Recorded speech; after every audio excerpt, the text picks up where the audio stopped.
le Parti Socialiste, c'est toujours très compliqué, il y a des élections l'année prochaine, et c'était pour faire une sorte de petit jeu de loi. Donc là, j'ai pris le mécanisme du jeu de loi qu'on connaît tous, pour montrer la manière dont les élections allaient se passer pour le Parti Socialiste. Et là, pareil, c'était les différents courants du Parti Socialiste.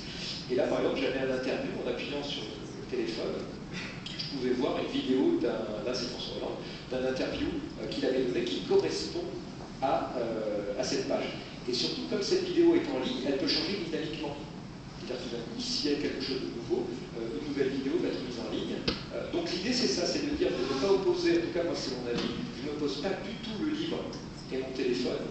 C'est au contraire comment les deux peuvent communiquer ensemble d'une manière intelligente et qui est plutôt complémentaire. Au contraire, il n'y a pas d'affrontement.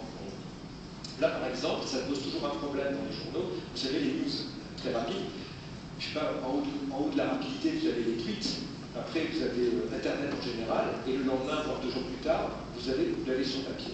L'idée, là, c'est que j'ai pris les vraies informations que l'on avait dans Libération. Donc là, je ne me rappelle plus ce que c'était, honnêtement.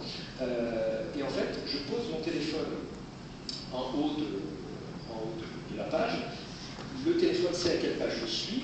Et suivant la position de mon téléphone sur la page, il va me renvoyer les bonnes vidéos qui correspondent à l'actualité de ces informations. Mais vous voyez, en fait, quand je fais ça, les vidéos suivent automatiquement. Donc il y a quelque chose d'assez intuitif, parce qu'on l'a pas mal testé. Au lieu de dire vidéo 1, vidéo 2 et d'utiliser l'interface, c'est plutôt mon téléphone, je l'attrape et je le descends.